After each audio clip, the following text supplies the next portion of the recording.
성경을 펼치시면 감사하겠습니다. 골로새서 4장입니다.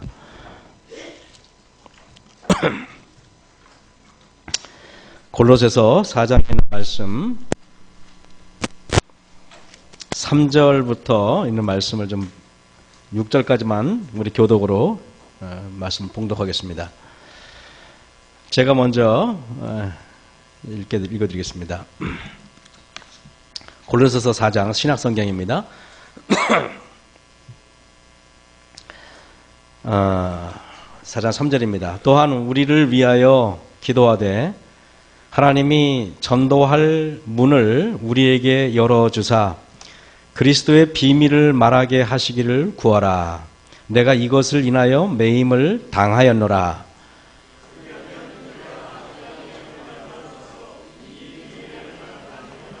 의인을 향하여서는 지혜로 행하여 세월을 아끼라.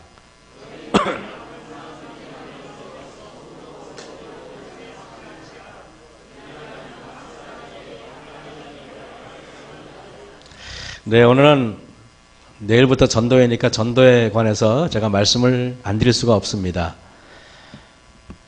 여기 보니까 또한 우리를 위하여 기도하되 4장 3절에 하나님이 전도할 문을 우리에게 열어주사. 네, 전도할 문을 하나님이 열어준다는 사실을 우리가 오늘 또 깨닫게 됩니다. 하나님이 전도할 문을 열어주지 않으면은 우리가 아무리 노력해도 될 수가 없겠죠. 이제 예언 전도회가 바로 코앞에 다가왔습니다. 뭐 정신없이 살다 보니까 저도 전도회가 내일인 게 도저히 실감이 안 납니다. 아마 박성화 목사님이 제가 이렇게 무성의하게 준비한 걸 알면은 아마 굉장히 몹시 기분이 나쁠 텐데 다행히 그분이 설교를 안 들었으면 좋겠습니다. 예언 전도회가 내일 오는데 제가 물어볼게요, 여러분은. 이 전도회가 성공할 것 같습니까? 아니면 실패할 것 같습니까? 네, 감사합니다. 용기는 좋습니다. 여러분, 이 질문 자체가 제가 잘못된 겁니다. 왜냐하면은 전도회는 성공을 반드시 하게 돼 있고요. 실패라는 것은 전도는 없대요. 왜 그러냐면은 전도란 결과가 있으면 물론 성공한 것이고 실패했어도 성공한 것이기 때문입니다. 교회증언 4권에 132쪽에 이런 말이 있습니다. 교회증언 4권 132쪽에 그대가 100에서 99번 실패했을지라도 단 한 영혼을 멸망해서 구원하는 일에 성공했다면 그대는 하나님의 사업을 위해 아주 고상한 일을 이루는 것이다 그랬습니다. 전도회는 실패라는 것이 없습니다. 100번 전도회 해가지고 99번을 실패하고 한 번 딱 한 영혼을 얻어도 전도회는 성공했다는 것입니다. 그러면 어떤 사람이 실패했는가? 실패한 사람은 이미 성공한 사람인데 문제는 아무것도 시도하지 않고 아무것도 해보지 않은 사람들은 실패했다는 것입니다. 그렇기 때문에 우리는 중요한데요. 교회증언 2권 336쪽에 이런 말씀이 있습니다. 세상의 모든 일은 영혼을 구원하는 사업에 비교하면 사소한 것이다 그랬습니다. 세상의 모든 일, 우리가 여러 가지 일이 있죠. 세상의 모든 일은 영혼 구원 사업에 비교하면 사소한 것이다. 왜냐하면 죽은 사람을 살리는 것이기 때문이고 죽은 생명을 살리는 것이기 때문입니다. 성경의 가장 위대한 명령이 두 가지가 있습니다. 성경의 가장 위대한 명령은 구약 성경에 한 번 있고 신약 성경에 한 번 있는데 가장 위대한 명령이 어디냐? 먼저 창세기 1장 28절을 29절까지 한번 제가 읽어드릴 테니까 성경책 맨 앞에 있는 말씀을 한번 보겠습니다. 창세기 1장 28절 29절입니다. 하나님이 그들에게 복을 주시며 그들에게 이르시되 생육하고 번성하여 땅에 충만하라. 땅을 정복하라. 바다의 고기와 공중의 새와 땅에 움직이는 모든 생물을 다스리라. 여러분, 우리가 생육하고 번성하라 명령법입니다. 하나님의 주신 최초의 명령이고 가장 위대한 명령인데 생육하고 번성하라. 땅을 정복해라 그랬습니다. 바다의 고기와 공중의 새와 땅에 움직이는 모든 생물을 다스려라 그랬습니다. 그리고 예수님의 최후의 명령은 어디 있는가? 마태복음 28장에 있는 말씀을 한번 또 보시겠습니다. 마태복음 28장 18절에서 20절입니다. 마태복음 28장 18절에서 20절에 있는 말씀 제가 또 읽어드리겠습니다. 예수께서 나와 일러 가라사대 하늘과 땅의 모든 권세를 내게 주셨으니 그러므로 너희는 가서 모든 족속으로 제자를 삼아 아버지와 아들과 성령의 이름으로 침례를 주고 내가 너희에게 분부한 모든 것을 가르쳐 지키게 하라 그랬습니다. 우리는 수많은 생명 속에 살고 있습니다. 무슨 일을 하든지 사람들은 말합니다. 우리는 태어나서 죽을 때까지 살리는 일을 합니다. 여러분 보세요. 자녀를 양육하고 살리는 일이죠. 생육하고 번성하는 일을 하는 것입니다. 생육하고 식물을 기릅니다. 우리가 벼를 재배하든지 사과를 재배하든지 식물을 기릅니다. 동물을 키웁니다. 자연을 가꿉니다. 여러분 이것이 우리는 계속 우리도 모르게 살아서 죽을 때까지 우리는 계속 살리는 일을 해요. 그래서 우리가 뭡니까? 처자삭을 먹여 살린다 그럽니다. 그리고 우리가 먹고 살라고 한다 그럽니다. 결국은 살려고 사는 것입니다. 그래 안 그래요? 살려고 사는 것입니다. 그래서 우리는요 말을 해도 상대방을 살리는 말을 해야 돼요. 말을 해도 살리는 말을 하고 표정을 줘도 살리는 표정을 줘야 돼요. 그러니까 분노하는 말은 죽이는 거죠. 짜증내는 말은 죽이는 거죠. 살리는 말을 하고 살리는 행동을 하고 살리는 미소를 짓고 살리는 언어를 사용하시는 저와 여러분이 되시길 간절히 바랍니다. 우리는 수많은 생명 속에 살고 있는데 생명을 살립니다. 전도는 살리는 것입니다. 그렇기 때문에 살리는 것보다 더 중요한 것은 없는 것입니다. 생명은 하나님께 속한 고유의 특성인데요. 저는 그 빌리 그레함 목사님이라는 분을 잘 뵌 적은 없는데 이분이 전도를 하면 막 수백만 명이 수십만 명이 몰려들어요. 그런데 이분이 설교문을 분석해 보면은 너무 단순하고 저 설교를 가지고 어떻게 감동을 받을까 의아스러울 정도까지 됩니다. 빌리 그레함 목사님이 집회할 때 장면을 가보면은 메시지는 20분에서 30분밖에 안 걸려요. 짧아요. 내용도 설교의 전문가가 볼 때는 부실하기 짝이 없습니다. 근데 그 빌리 그레함 목사 설교할 때 사람들이 말해요. 저 설교 듣고 사람들이 과연 개심할까? 의아스럽습니다. 그래서 설교를 끝내놓고 빌리 그레함 목사님은 여러분 이렇게 보면 손으로 이렇게 턱을 괴고 가만히 눈을 감고 있어요. 뭐 하는지 아십니까 여러분? 기도하는 겁니다. 그가 기도하는 동안에 성가대는 잔잔하게 음악을 연주를 합니다. 찬양을 연주합니다. 예수 믿으라고 윽박 지르는 것도 없어요.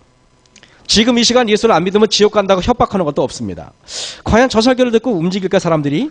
이렇게 합니다. 그런데 놀랍게 수천 명, 수만 명이 단상에 앞에 나가서 회심하고 눈물을 흘리고 회개하고 침례를 받는 것입니다. 그 어떻게 저렇게 할까 의아하시면는데 한 번은 빌리 그레함 목사님이 하버드 대학교에서 초청을 받아서 강의할 때 그가 이런 말을 했습니다. 이전에 내가 전도를 할 때는 정성을 다하면 된다고 생각했습니다. 그래서 정성을 다하고자 노력했는데 그 생각을 바꾸게 되었습니다. 나는 내 자신의 힘을 완전히 빼버리고 전도에 임하기로 작정한 것입니다. 나는 사용되는 도구에 지나지 않는다는 사실을 깨달았습니다. 실제 일은 하나님께서 하시고 성령께서 하시는 일이기 때문입니다.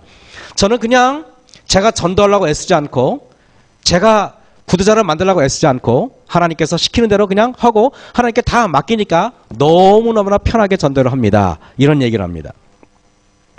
여러분 우리가 내일부터 있는 전도에 어떤 일이 일어날지는 잘 모릅니다. 어쨌든 지금부터 여러분 기도로서 마음으로 이 전도회를 도와주시는 여러분이 되시겠습니까? 내일 박상화 목사님은 아마 준비를 단단히 하고 오실 것입니다. 하나님께서 저와 여러분이 다시 한번 이 전도회를 맞이하면서 우리가 숙연한 마음으로 이 전도회에 임해 주시면 감사하겠습니다. 여기에 실물교훈에 보면은 하나님의 말씀을 전하는 일에도 인간의 능력을 초월한 어떤 능력이 작용하지 않으면 안 된다 그랬습니다. 하나님의 성령을 통해서만 말씀이 영혼들을 소생시켜 영생에 이르게 하는 살아있고 능력 있는 말씀이 될 수 있다 그랬습니다. 저는 우리 마석교회에서 와서 제가 오자마자 새벽 기도회 한 것 같지는 않습니다. 제가 언제부터 했죠, 여러분? 가을부터 했나요? 제일 기억이 안 납니다. 5월 달부터 했습니까? 네. 5월 달부터 했는데, 이 새벽 기도회를 사실은 이거를, 어떻게 해야 될까 했는데, 새벽 기도회를 마석교회가 몇 분이 했다 그런 얘기 들었어요. 여기 우리 이삼로 장로님 같은 분들은 세상 없어도 전쟁이 나도 새벽 기도 오실 분들이에요. 근데 제가 이 새벽 기도 오시는 분들을 보면은, 몇몇이 보면은, 제가 한 번도 새벽 기도에 안 빠지고, 그냥 항상 고정적으로 오시는 분을 뽑아내면 이삼로 장로님 뽑아요. 늘 그 자리에 계세요. 이 앞자리에 계십니다. 장로님이 안 오셨으면은, 그거는 장로님이 굉장히 아프시거나, 출장을 가셨거나, 여기 마석에 없으신 경우를 빼고는 반드시 계세요. 어떻게 저렇게 할 수 있을까? 제가 이 새벽 기도 하다 보면은 아파서 빠지기도 하고 이런 핑계로 저런 핑계 빠지는데, 남원주에 있을 때 새벽 기도 하다가 여차저차한 일로 뭐 설교가 기내 잘래 그래가지고 그러면 네 기도만 와서 해라. 저기 설교를 할 테니까 하고 제가 설교를 딱 없애버렸어요. 그랬더니 없애버렸더니 해달라고 쪼르는 것입니다. 그래서 제가 안 했어요. 일부러. 안 한다 그랬어요. 나중에는 막 부탁을 하는 겁니다. 제발 한 번만 해주면 안 되겠냐. 안 한다 그랬어요. 무려 얼마냐. 1년 동안 제가 안 했어요. 안 했더니 난리가 난 겁니다. 막 해달라고 그냥 쪼르는데 그냥 협박도 하고 그래가지고 결국 제가 했는데, 여러분 저는 마석교에 와서 이러지 있죠. 집에서 기도한다고 핑계 댈 수 있어요. 근데 여러분 제가 분명히 말하지만은 새벽에 교회 나와서 기도하시는 분보다 더 잘할 수는 없습니다. 여러분 맞습니까? 제 말이 거짓말 아니죠? 분명히 집에서 하신다는 분들은 이 핑계 저 핑계 내고 피곤하면 자버리지 그냥 하지 않습니다. 끝까지 새벽에 나와서 정기적으로 교회를 오셔서 기도하시는 분들 때문에 교회가 그나마 잘 유지된다고 저는 생각합니다. 이 교회의 모든 사업, 이 교회 건축이든 전도든 모든 사업의 일동공신은 새벽에 나와 앉아서 교회를 위해 기도하시는 그분들이 일동공신이라고 저는 생각합니다. 여러분 맞습니까? 이런 핑계 저 핑계 대지 않고 묵묵히 꾸준히 끝까지 전도하시고 기도하시는 새벽기도 나오시는 분들 때문에 교회가 유지된다고 생각해요. 분명히 사단은 이런 핑계 저런 핑계 대고 새벽에 기도하면 기도 못하게 하려고 어떻게 해서든지 방해를 합니다. 그래가지고 여러분들은 기도에 실망을 시켜가지고 오다가 중단되지 새벽 기도를 끝까지 이성로 장로님처럼 시계추처럼 반드시 나와 앉아 계시는 분은 드물어요.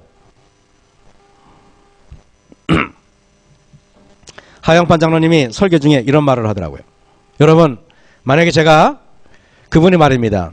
저하고 우리 박태환 수영 선수 알죠? 박태환 씨하고 또 우리 여기 누굽니까? 여기 또 누가 힘이 제일 세 보입니까? 우리 교회에서 우리 저 최성호 우리 형제하고 세 명하고 태평양 바다에 딱 던져버렸습니다.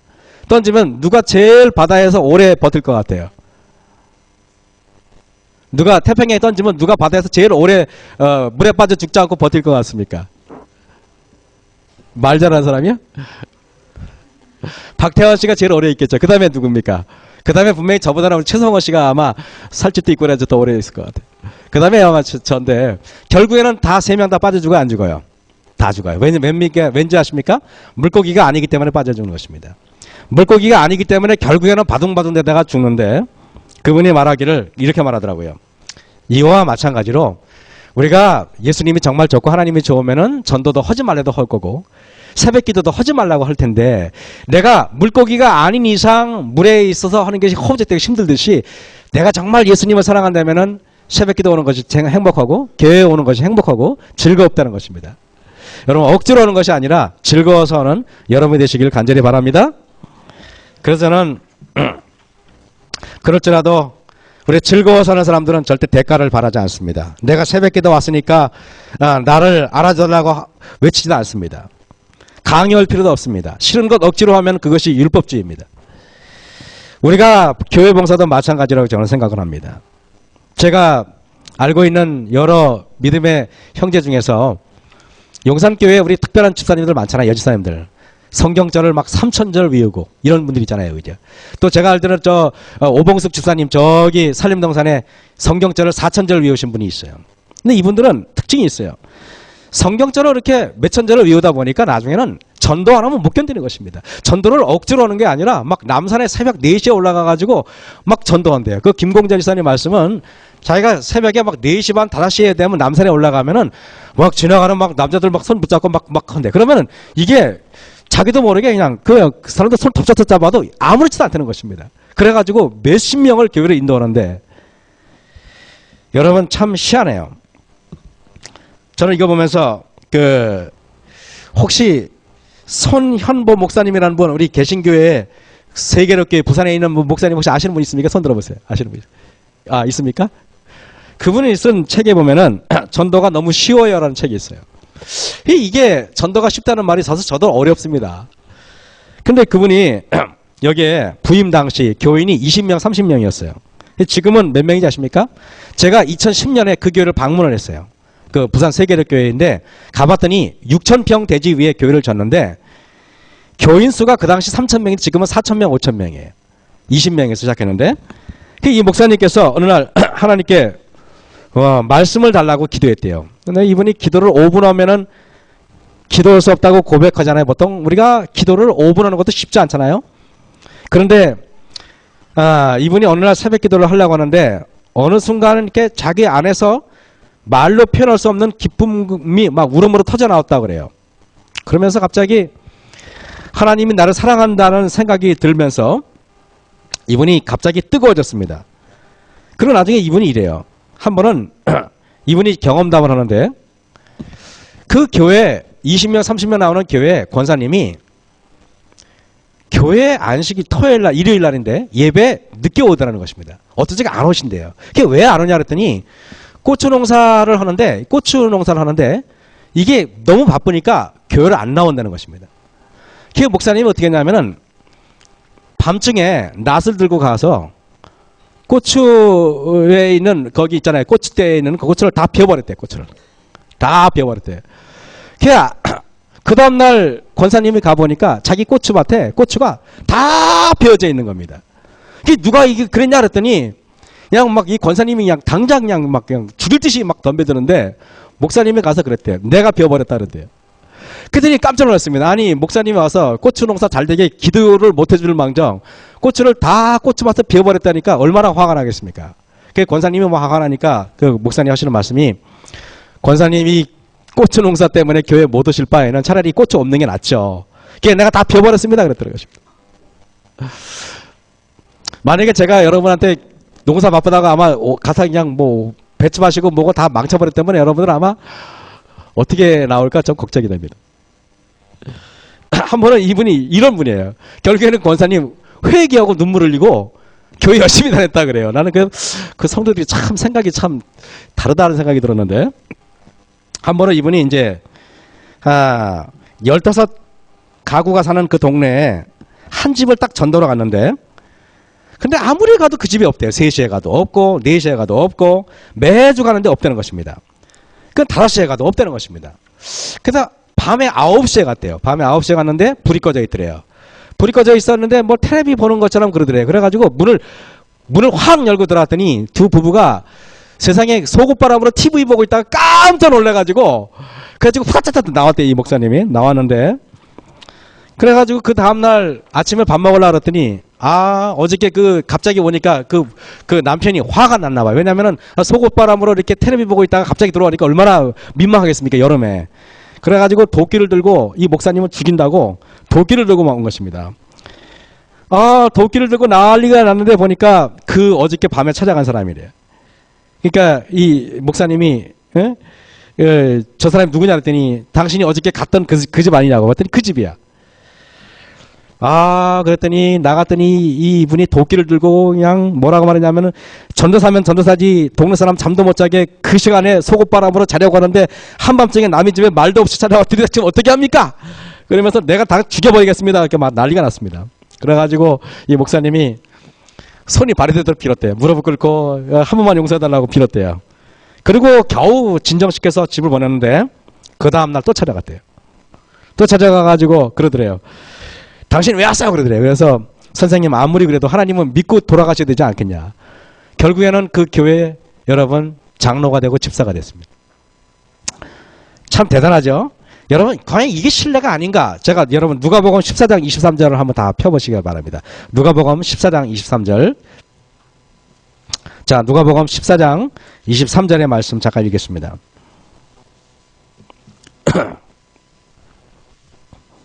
한번 제가 읽어드리겠습니다. 누가복음 14장 23절입니다. 주인이 종에게 이르되 길과 산울가로 가라. 나가서 사람을 강권하여 그랬습니다. 여러분, 나는 그냥 부드러운 말로 할 때 했더니 뭐라고요? 강권하여 라는 말이 있어요. 강권하여 데려다가 내 집을 채우라. 저는 깜짝 놀랐어요. 이런 성격절인지 몰랐어요. 우리가 주인이 종에게 이르되 길과 산울가로 나가서 사람을 강권하여, 우리 재림교회 성도님들은 너무 젠틀맨이고 너무 레이디 앤 젠틀맨이야. 너무 숙녀이기 때문에 우리는 너무 조심스러워. 너무나 예의 바른 것 같아요. 저도 우리 재림교회 오기 전에 개신교회 있을 때는, 개신교회에서 바로 개종할 때는 굉장히 강권하는 사람이었어요. 지금은 굉장히 저도 모르게 안식일교회 재림교회가 되는지 몰라도 굉장히 젠틀해졌어, 사람이. 강권하는 게 없어졌어. 옛날에는 제가 22살에 공무원 발령 나고 부산에 있을 때 제 후배들이 저를 찾아왔어요. 찾아왔는데 앉아서 이놈들이 보니까 담배를 피워. 그래가지고 담배를 끊으라고 그러고 그냥 막 가지고 협박도 하고 담배 주머니에서 뺏어가지고 제가 그냥 우겨서 쓰레기통에 버리기도 하고 막 그랬거든요. 그리고 강제로 교회를 데리고 오기도 하고, 후배들이니까 너 안으로 막 혼난다 그래가지고 다 끌고 오기도 하고 그랬어요. 그래가지고 막 10명 가까이를 막 철도 공무원들을 10명을 교회로 끌고 오기도 제가 그랬어요. 근데 그런 야성이 지금은 사라진 것 같아요. 저도 그렇고. 강권하는 마음이 없어진 것 같아요. 한 번은 이 손혜모 목사님이 철야 기도를 인도하고 있는데 한 여지사님이 너무나 불쌍해 보였대요. 아들이 예수님을 믿지 않는 것 때문에 고통스러워하고 있었는데, 그래서 막 그 목사님이 기도를 들어보니까 권사님이 자기 아들이 안 믿고 있어가지고 막 울고 막 기도하더래요. 근데 갑자기 목사님이 딱 기도하다가 불을 딱 켜고 뭐라고 말했냐면은, 이 집사님 아들이 교회에 나올 때까지 내가 이 아들을 따라다녀가지고 교회를 끌고 올 테니까 그때까지 여러분들은 철야 기도 오십시오. 나는 여기 교회 안 나옵니다 하고 그 집을 찾아갔대요. 대단한 목사님이죠. 이 목사님 제가 직접 봤는데 진짜 그렇게 생겼어요, 진짜로. 완전히 진짜 완전히 깡다구가 대단한 분이에요. 이분이 강대상에 깔아놓은 침낭을 들고 그 집사의 아들을 찾아갑니다. 밤 10시가 넘어서 이 전도사가 들어오니까 이 권사님의 아들이 깜짝 놀라는 것입니다. 전도사님이 웬일이세요?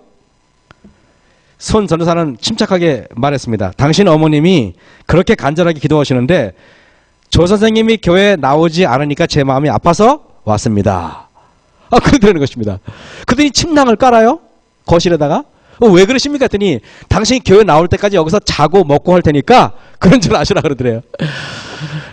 그랬더니 이 젊은 부부가 신혼부부인데, 목사님, 이 전도사죠. 막 그냥, 대한민국에는 종교의 자유가 있는데 무슨 소리 하는 겁니까? 막 화를 내고 난리가 났어요.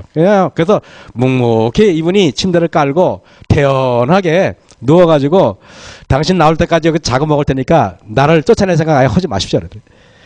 그랬더니 어디서 돌아가라고 소리 지르고 나중에는 안 되니까 소, 말, 개 등 온갖 동물이 등장하더니 10원짜리, 100원짜리가 막 남발합니다. 그래도 요즘으로 부동으로 앉아있으니까 이 아들이 술을 마시고 그냥 수도가에서 그냥 물을 틀기도 하고 망치를 들고 왔다 갔다 하기도 하고 막 위협을 하는 것입니다. 그래도 눈 하나 깜짝 안 하고 이렇게 누워있으니까 한참 있다 보니까 이 아들이 목사님 앞에 무릎을 꿇고 그러더래요. 전도사님, 이번 일요일은 반드시 교회 갈 테니까 제발 좀 돌아가세요 그러더래요. 결국 교회 와가지고 지금은 교회 집사가 됐다는 것입니다. 여러분, 이게 우리가 진짜 한 번은 밤 12시가 넘은 한밤중에 잠을 자고 있는데 누가 문을 두드리더래요. 나가서 보니까 자기가 전도 중이던 한 사람이 막 뚜벅뚜벅 들어오더라는 것입니다. 신발도 안 벗고 그냥 들어오더라는 것입니다. 그러더니 술을 들고 오더니 내가 술 한잔 할 테니까 안주를 갖고 오시오 그러더니, 그래 갖고 오니까 술을 먹으면서 담배 잿더리 갖고 오더래요. 잿더리가 어디 있어요? 그랬더니 사기 그릇을 갖고 왔대요. 갖고 왔더니 아, 이 사람이 술을 먹고 담배를 피고 행패를 부리다가 갔는데 이 목사님이 끝까지 친절하게 그랬대요. 아유, 드시라고. 안주도 드시라고. 아주 그냥. 그랬더니 이분이 그 다음 주에 와서 눈물 흘리면서 그러더래요. 내가 목사님을 테스트해 봤다고. 화를 내나 안 내나. 결국에는 그 교회 장로가 됐습니다. 여러분, 우리가 믿는 사람들이 지금 여러분들 일주일 여지껏 반년 동안 열심히 속으로 빼가지고 구두자를 많이 만드실 줄 믿습니다. 강권해서 모시고 오십시오.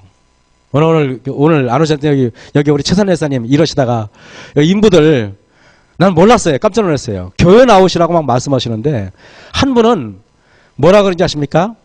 일 1시간 빨리 끝내줄 테니까 교회 나오기로 약속을 한 것입니다. 저는 이걸 보면서 깜짝 놀랐어요. 최선 회사님이 이렇게 전도할 줄은 꿈에도 몰랐거든요. 몇 사람을 전도했어요. 몇 사람. 여러분,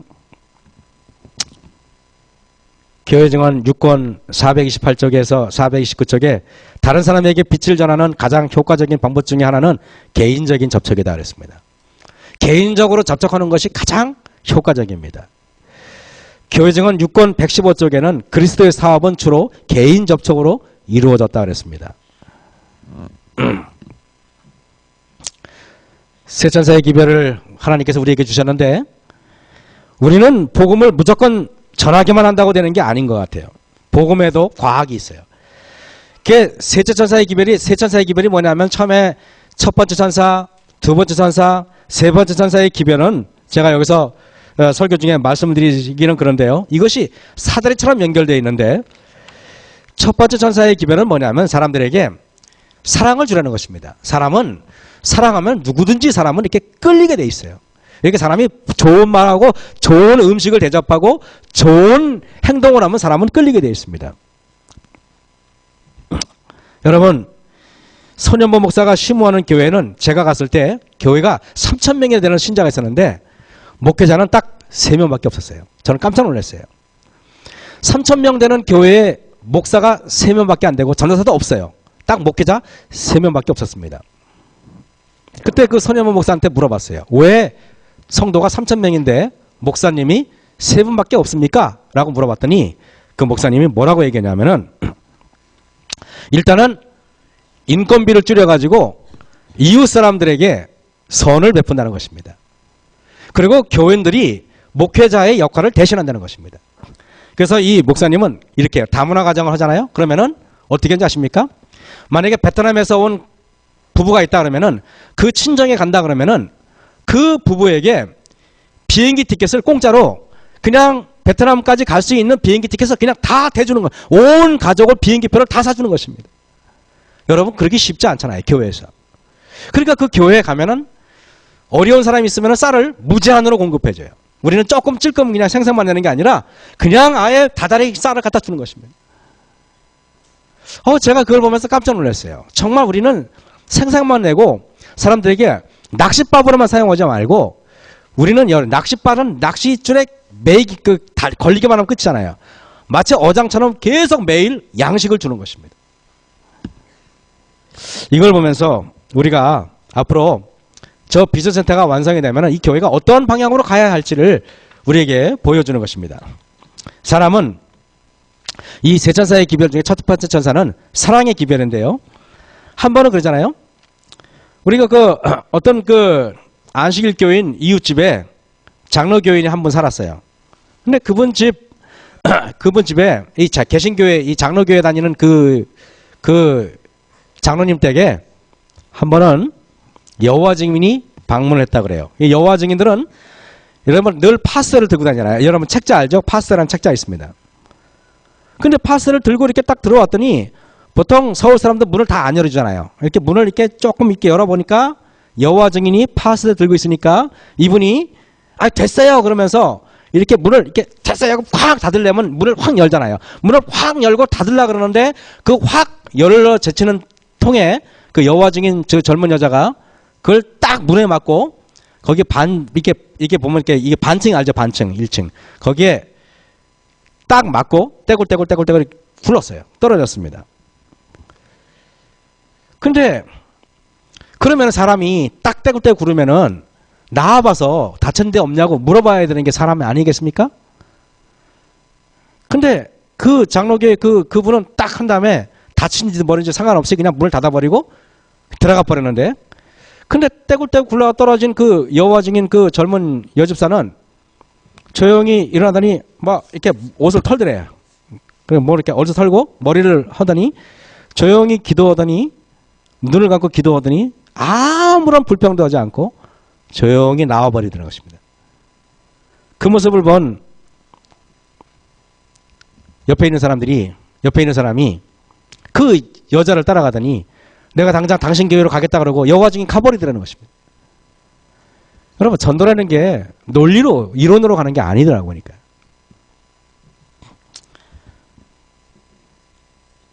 복음전도 110쪽에 뭐라고 되는지 아십니까? 주님께서는 지금 많은 영혼들을 진리로 이끌기 위하여 역사하지 않으시는데 그 이유는 전혀 회개하지 않은 교인들과 한때 회개한 적은 있으나 뒤로 물러간 자들 때문이다. 회심하지 않는 자들이 쉽게 말해서 교회 문을 막고 있다는 것입니다. 교회증언 4권 237쪽에 장막 집회가 처음으로 그곳에서 개최되었을 때 우리는 이 해안에 있었고 수백 명이 진리에 대해 확신하고 있었다. 그러나 하나님께서는 그 교회가 어떤 인물들로 구성되어 있는지 알고 계셨다. 영혼들이 진리 안에서 나온다 해도 그들은 양육하고 품어주고 고상한 삶을 살도록 이끌어줄 사람이 아무도 없었다. 그래서 하나님께서는 교회 문을 막고 있다는 뜻입니다. 저는 마사교회 우리 성도님들이 어떤 사람들로 구성되어 있는지 하나님께서 아신다고 저는 생각을 합니다. 여러분, 한 번은 제가 어떤 교회에 갔더니 그 교회 수석장로님이 저한테 이런 말을 해요. 목사님, 우리 교회가 목회자들에게 가장 힘들게 하는 교회로 소문났습니까? 이렇게 저한테 물어봐요. 근데 사실은 그렇거든요. 그래서 제가 아무 말도 못했어요. 그 말하면 장로님한테 너무 상처가 될 것 같아서 아무 소리도 못했어요. 왜냐하면 그 교회는 목회자들이 갔다 하면은 쫓겨나는 교회로 유명하거든요. 여러분, 전도가 될 것 같아요? 안 될 것 같아요? 안 됩니다. 그래서 제가 마석교회 발령이 나고 나서 여러 군데서 축하 전화를 받았어요. 축하 전화를 받았는데, 근데 그분들이 다 저한테 뭐라고 말하냐면은 축하 잘 됐다고 그러는 것입니다. 너 좋은 교회 가게 됐다고 이렇게 얘기를 하더라고요. 그래서 제가 마석교회가 좋은 교회인지 무슨 교회인지 잘 모르겠지만은 와 보니까 좋은 교회더라고요. 보니까 반응도 없고 그죠? 좋은 교회 맞습니다. 우리 마석교회 좋은 교회 맞아요. 하나같이 목사님들 10명이면 10명 마석교회는 좋다 그래요. 정말입니다. 그래서 제가 처음에 왜 그런가 생각했더니 우리 성도들이 하나같이 되게 착하신 것 같아요. 그리고 우리 장로님들이 한결같이 진짜 젠틀하셔요. 여러분, 좋은 교회니까 우리가 열심히 일하기만 하면 우리 주님께서는 이 교회를 채울 줄 믿습니다. 그죠? 그래서 여러분들 힘을 내시고 이 좋은 교회를 우리 영혼으로 가득 채워주시는 저와 여러분 되길 간절히 바랍니다. 우리는 시대서망 142쪽에 보면은 하나님께서는요, 우리 도움 없어도 죄인을 구원하시는 당신의 목적을 이룰 수 있다 그랬습니다. 그러나 그리스도와 같은 품성을 개발시키기 위해서는 우리는 그분의 사업을 분담해야 할 것이다. 여러분, 우리가 전도하는 목적은 품성 변화를 위해서 필요하다는 것입니다. 영혼들을 만드시기 바랍니다. 영혼들을 만들고, 제가 지난번에 우리 밖에 나가서 전도지 돌리랬더니 전도지 다 돌리셨습니까? 아니면 다 갖다 버리셨습니까? 돌리셨습니까? 우리 지난번에 저는 우리 돌릴 줄 믿어요. 우리 마석교회 성도님들은. 옛날에 우리 김학선 지사님 여기 계신데 제가 앞에 두고 말씀해서 좀 죄송하지만은 저분이 전도지 돌릴 사람이 아닌 것처럼 보였잖아요. 전도지 돌리면 옛날에 막 화를 내고 막 방해하던 분인데 지난주에 전도지 돌리셨어요. 혼자 이렇게 아파트에서 내려와서 다 돌렸대요. 돌리면서 눈물이 찔끔 나더래요. 옛날에 내가 교회 전도지 돌리는 사람 보면 그렇게 한심하게 봤는데 이제는 내가 그걸 돌리고 있는 것입니다. 혼자 우두커니 전도지 돌리고 있다는 것입니다. 그러면 우리 마석교회 참 좋은 교회입니까? 네, 그렇습니다. 성교봉사 29쪽에 하나님과 관계를 맺고 있는 사람은 모두 빛을 남에게 나누어 줄 것이다. 제가 여러분 신들러 리스트라고 뭐 이렇게 잠깐 짧은 동영상을 보여드리려고 했는데 그냥 말씀으로 드릴게요. 신들러 리스트라고 이것은 실화입니다. 이것이 오스카 쉰들러를 중심으로 다큐멘터리처럼 전개되는 진짜 얘기인데 스필버그 감독은 이 얘기를 영화로 만들어서 여러분 아카데미 7개 상을 휩쓸었어요. 출연자 모두 폴란드와 이스라엘 무명 배우들로 장소도 진짜로 폴란드에 있는 크라쿠프라고 거기 아우슈비츠 거기 뭡니까 그 수용소가 있던 그곳에서 실제로 촬영한 것입니다. 1940년 2차 세계대전이 치열하게 전개되던 당시 독일군이 점령한 폴란드의 어느 마을 오스카 쉰들러라는 사람이 이곳에서 식기공장에서 이렇게 거기서 일하고 있는 그 사장이었습니다. 이 사람은 전쟁 기간 동안에 상당한 돈을 법니다. 그는 나치 당원들과의 그 거물들과 인맥으로 굉장한 돈을 착취합니다. 그럴 수 있었던 것은 유대인들을 고용했는데 유대인들은 월급을 안 줘도 상관이 없었어요. 근데 어느 날 여러분 갑자기 유대인들을 독일군이 잡아가는 것입니다. 그래가지고 막 사람을 그냥 막 짐승 취급하고 그냥 막 총으로 쏴 죽이고 그러니까 신들러가 갑자기 충격을 받고 생명의 존엄성을 깨닫습니다. 그 전에는 돈을 버는데 혈안이 된 그런 사람이었는데 신들러가 여러분 어느 날 갑자기 자기가 고용했던 직원들, 자기가 사랑했던 유대인들이 한두 명 막 끌려가는 걸 보면서 충격을 받습니다.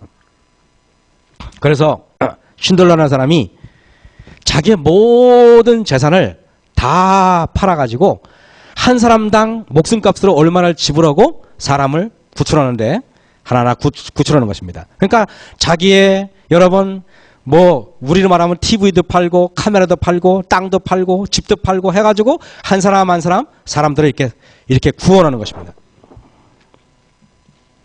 여러분 그래가지고 그가 이 사람을 이렇게 한 명 한 명 구해가지고 몇 명을 구했는지 혹시 아십니까? 1100명을 구합니다. 1100명을.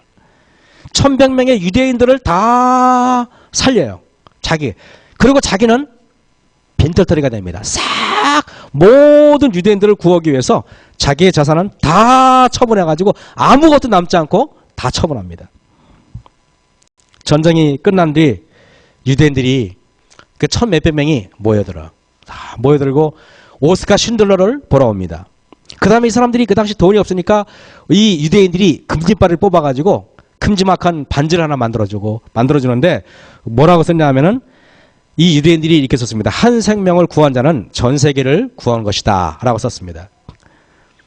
그런데 그때 유대인들 1100명이 모여들어가지고 쉰들러를 보면서 이 감사의 마음을 전하기 위해서 모인 유대인들 앞에 쉰들러라는 사람은 눈물을 흘리면서 뭐라고 말했냐면 이렇게 말했습니다. 내가 자기 자동차를 보면서 내가 저 자동차를 팔았더라면 5명은 더 구할 수 있었을 텐데요. 내가 가지고 있는 내 이 배지, 금배지를 팔았더라면 2명은 더 구할 수 있었을 텐데요. 그러면서 그가 눈물을 흘리면서 내가 그것을 팔았더라면 더 많은 사람을 구할 수 있었을 텐데 구하지 못해서 죄송합니다 하고 고개를 숙여서 인사를 하는 것입니다. 유대인들은 그 신들러와 같이 막 얼싸안고 막 눈물 흘리고 감회를 하고 영혼을 여러분 그 신들러가 아니었다면 죽었을 그 1100명의 사람들이 감격적인 모습으로 신들러를 이렇게 감사의 표현을 하는 것입니다. 신들러는 오히려 부끄러워하고 내가 더 많이 희생하고 더 많이 팔고 내 욕심을 완전히 버렸더라면 10대 명을 구하지 못한 것을 마음 아파하는 신들러의 모습. 저는 이것을 보면서 그런 생각을 합니다. 우리는 어쩌면은 너무나 많은 시간을 허비하고 너무나 많은 그 재물들을 무의미하게 허비하는지도 모르겠습니다. 재정을 허비하고 사치, 자신만의 삶, 가난한 이웃을 외면하고 재정을 죽이고 이러는 우리 무관심, 인색함, 냉정함, 사치, 식도락, 낭비된 재정, 사람을 죽이는 일이라는 사실을 우리 오스카 쉰들러를 통해서 깨닫게 됩니다. 그가 말했듯이 내게 돈이 조금만 더 있었다면 한 사람은 더 구할 수 있었을 텐데 내가 가진 것을 처분해서 영혼을 구원하는 일에 사용했더라면 더 많은 사람을 구원할 수 있었을 텐데 다 사라지고 무너져 버릴 것들을 위에 움켜쥐고 있었기에 우리들은 어쩌면 수많은 영혼들을 잃어버린지도 모른다는 생각을 하게 되는 것입니다. 여러분, 전도에 참석하는 것보다 더 중요한 일은 없습니다. 아무리 여러분이 핑계를 내도 내일 저녁에 오는 것보다 더 중요한 일은 없다고 저는 생각을 합니다. 내가 아무런 영혼도 데리고 오지 못하고 내가 혼자 오더라도 그 오는 것도 귀중한 것입니다. 왜냐하면 여러분들이 앉아야만 분위기가 살고 그래야만 전도회가 성공적으로 개최되기 때문에 그렇습니다. 여러분 다 같이 내일 와서 이곳에서 여러분 전도회 여러분 기도로서 참석함으로써 협력하시겠습니까? 내가 먼저 살고 남을 살리고 더 많이 헌신하지 못한 죄, 더 많이 사랑하지 못한 죄, 더 많이 돕지 못한 죄, 더 많이 희생하지 못한 죄, 더 많이 전도하지 못한 죄, 우리 전도에 참여함으로 이 모든 죄를 속죄하는 저와 여러분 되시길 간절히 바랍니다. 절제생활 300쪽에 말하기를 세상 사람들이 천국의 경계선에 서서 다만 거두어드리기만을 고대하며 기다리고 있다. 여러분 수백만 명의 사람들이 천국의 경계선에 딱 서 있대요. 서가지고 우리가 등짝을 살짝 밀기만 하면은 천국에 들어올 사람들이 많다는 것입니다. 여러분들이 살짝만 밀기만 하면 돼요. 살짝만. 경계선에 서가지고 여기가 지금 여기가 여러분 천국이 바로 여기 있는데 다 여기 서 있어가지고 내가 밀기만 하면은 교회에 들어올 사람이 그렇게 많다는 것입니다. 조금만 더 힘을 내시기 바랍니다. 조금 더 힘을 내시고 옆에 있는 사람들을 좀 데리고 오고 열성으로 데리고 온다면은 우리는 능히 이 전도회를 성공적으로 마치리라고 저는 생각을 합니다. 박상환 목사님의 말씀은 전평이 나 있습니다. 그분은 준비된 사람이에요. 준비된 설교가입니다. 준비된 전도회 강사가 올 겁니다. 우리만 준비되면 됩니다. 여러분 우리가 여기 교회 증언보감 3권 56쪽에 그들이 영혼구원 사업에 관심이 없다는 것은 저희 첫사랑을 잃어버린 증거이다 그랬습니다. 우리가 아무리 율법을 잘 지키고 아무리 우리가 헌신을 많이 해도 전도하지 않는 사람은 결국 첫사랑을 잃어버린 라우디게 교회 되는 것입니다. 천국의 경계선에 서서 거두어지기만을 기다리고 있는 사람들, 우리가 밀기만 하면 천국에 우르르 들어올 사람들 여러분 옆에 주변에 지천에 깔려 있어요. 그분들 여러분 이 전도회로 모두 데리고 와서 구원받는 그런 아름다운 역사가 일어나기 바라면서 말씀을 마치겠습니다.